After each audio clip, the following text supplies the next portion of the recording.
At 14 minutes past 8, it's time for us to say good morning to David Meyler. David, how are you getting on? Good morning, how are we? Alison Blunderland is the headline on every single one of the newspapers. They all decided everybody else is going to use this, but it's too good. We have to use it too.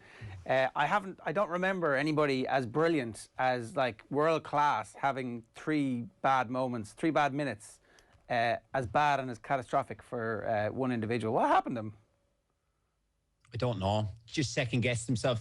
If you watch Jurgen Klopp's interview after the game, he spoke about, like the options that were available to him, especially in the very first one where he has the ball around the edge of the box, he kind of dwindles and he takes his time, and then he just obviously misplaces the pass. But those 3 minutes were just ludicrous. Keeper of his experience, you don't expect it, but at the same time, look, he saved Liverpool time after time. I don't think Liverpool fans would be too disappointed or too annoyed. Of course, look, probably ended Liverpool's title challenge. Is now City are 10 points clear of the game in hand. So it was very frustrating, but at the same time, look, these things do happen. He's human, he made mistakes, but he's certainly saved Liverpool time after time. I think listening to the lads on commentary yesterday, they kept coming back to the point that last year when Manchester City had to play Fernandinho at centre-back for so long, it caught up with them eventually. And over the course of the season, there have been games where Henderson's been great at centre-back, where Fabinho's been good for a long period, but over the course of the season, against some of the best strikers in the world, and particularly against some of the best attacking talent in the world, it's going to, on the amount of chances that you give up, it's eventually going to catch up with you, and it's caught up with them over the last month. No, definitely. I've been on here talking about, Jordan obviously playing centre-half, but it wasn't a case that I didn't think Jordan could play centre-half. It was more of a case of they missed him massively in midfield. And I think certainly yesterday was kind of like a game like that where his desire, determination, his leadership in the middle to kind of sustain attacks, be able to break up counter-attacks. And like you touched on there, Man City last year and Fernandinho playing centre-half, it does take its toll. And it is a big disappointment in the manner it's kind of unfolded probably in the last 5 weeks. Certainly with some of the games where they've dropped points, the Burnley, West Brom, etc. That'll be the frustrating thing. Look, when you play a team like Manchester City who have so much talent and they have world-class players everywhere, that if you do make mistakes, then you'll be punished. But it's the points that they're dropping against the teams that they shouldn't really be. But look, they just need to now dust themselves down. Like Jurgen said, top four is the next target, and they've got to make sure that they're still in the Champions League and all that, because on recent form it's not been fantastic. Do I think they'll make top four? Yes, I do. But at the same time, Chelsea are on a good run. Everton have games in hand, and you've got Leicester and United who are ahead of them. So it's going to be tough, but I still think they'll do it. Roy Keane, in the aftermath of the game, described Liverpool as bad champions. He questioned the mentality of doing back-to-back titles, and that Liverpool were potentially missing that. Do you agree with that at all, that there has been something off about Liverpool this season on a mental level? Yeah, look, I think it's pretty obvious to see. Liverpool haven't been at the races. Not in every game, or not like, there has been moments of brilliance, but, for the hammering they took against Aston Villa, then, like I spoke on the West Brom game, there's just been so many different games, the Southampton game, that you just expect Liverpool to win, and they just, they're not, and that's the big thing. I know Roy said they're bad champions. It's a lot easier for him to comment on something like that for someone who's won 7 Premier League titles. He's won, I think it's three consecutive Premier Leagues, like back to back. So like he understands what it takes. Maybe it is a case of Liverpool have been mentally drained from the challenge of the last few seasons, and I wouldn't say it's a touch of Liverpool's arrogance saying that we are that good of a team. I think teams are doubling down on them and finding it, a lot. They're finding ways to stop them, and Liverpool just haven't found solutions. City are amazing though as well. That's the other thing, that they are going up against a historically good Manchester City team. I mean, maybe this team isn't the same team as 2 seasons ago. Like, it obviously isn't. There's no Silva, there's no Company, there's no Aguero, but the current team and the evolution of Phil Foden and Gundogan, like that, Pep Guardiola knows a thing or two about football, it turns out. Yeah, he does. And I found it really fascinating. I love listening to Pep Guardiola sorry. And if you look at his post-match interview, he speaks about, obviously he was asked about Phil Foden playing as kind of that false nine, that inverted commas striker. And he kind of criticized his first half performance for the positions he was picking up. He wasn't, in the right areas all the time. And he said we had to make tactical changes, because if we had played Liverpool the way that, we have in the past, in the transitions, Liverpool would beat us because of the speed that they carry. But for him to identify that in key moments and switch things, and then, like you said, like Phil Foden's 20 years of age, and he grabbed the game by storm in the sense of his performance. He was incredible. And you're talking about, Manchester City, like their three best players coming into the start of the season would have been Aguero, De Bruyne and Laporte. And they've had to deal with them, for good chunks, missing certainly Aguero and Laporte more than De Bruyne. He has featured quite a bit. But, to go to Anfield without those three and put in a performance like that and win 4-1, it's just incredible. And what he's been able to do, and you touched on Gundogan, Gary Neville highlighted that he's probably been player of the season, and he really has stepped up to the mark without De Bruyne. And even in the games where Kevin was there, he's scoring a lot more. And it's a case of he's always been kind of that deep line, playmaker who's getting on the ball. And now he's just evolved, and he's really breaking the lines to get into the box. And you look at the goals he scored, and he's got 8 and 10, which is phenomenal for a midfielder. And look, he also missed a penalty in the game as well. It's just, what Guardiola has done with that group of players has been incredible.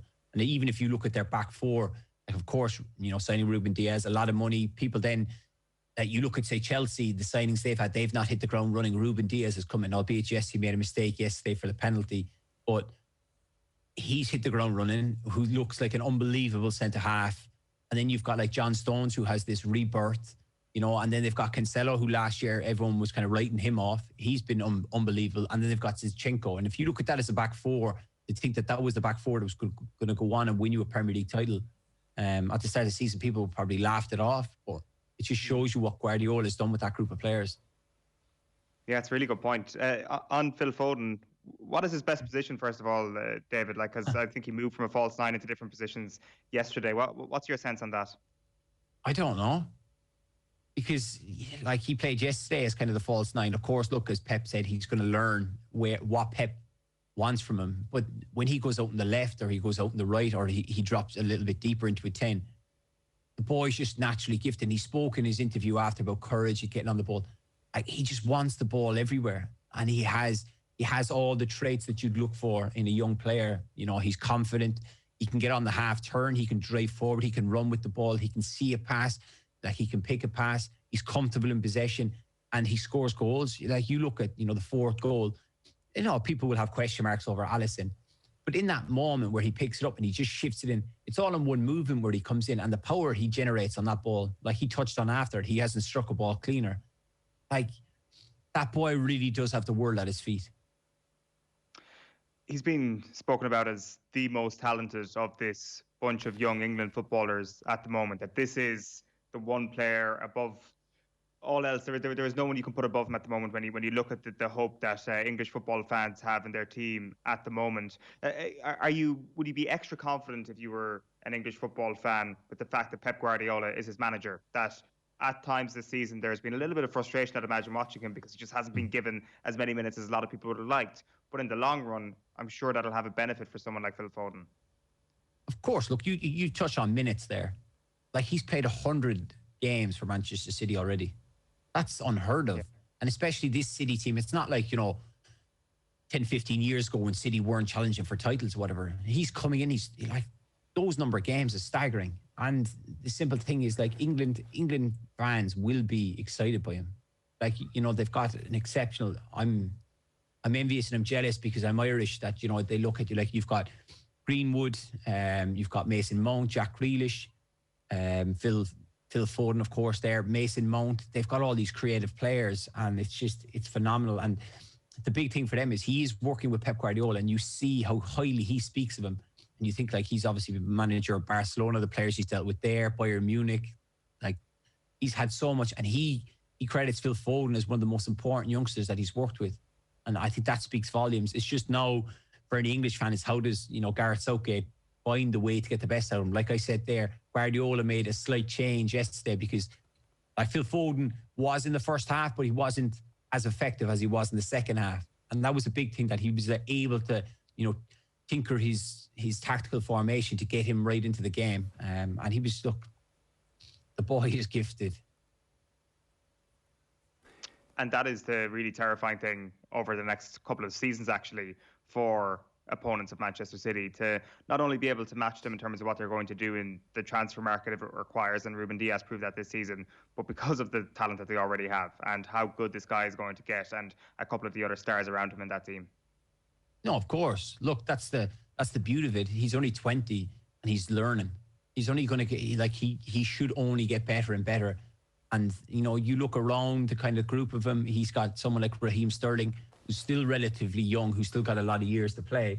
Like, he'll learn from him in different experiences. Of course, look, if you remember the last time Foden was with, away with England, he had that setback of the texting situation where they were chasing young girls. And then to think like the pressure that came with that and how, Guardiola would have dealt with that. He'll learn from not only instances off the field, but on the pitch too. And he'll only keep developing and become better and better. Sterling's only 26, and when you think about obviously the historic links that they have with Erling Haaland and the fact that Haaland's probably going to do one more season at Dortmund, Messi might want to come there next season. Life's pretty good if you're a Manchester City fan right now. No, definitely. And the scary thing is my wife's family, my in-laws, I should just say, really, they're all Manchester City fans, and they're excited. Because you just know that Pep Guardiola will identify, a target, and he'll get backed. You're talking there about Haaland. That's probably the only thing they're crying out for. Even though they're top of the league and cruising, is kind of like Aguero has picked up that many injuries. Like what he's done over the last few years has been phenomenal. So they're looking. There was another talk over here about Harry Kane.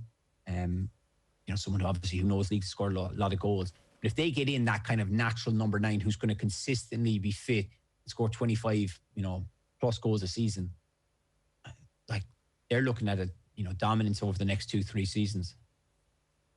It definitely seems that way. If you look at what Liverpool then, just because this is the context of how we're analysing this in the aftermath of yesterday, what are the questions that Jurgen Klopp needs to be asking of his superiors at Anfield? What are the things that he needs on his shopping list this summer to ensure that Manchester City don't make this gap even bigger over the course of the next 12 months?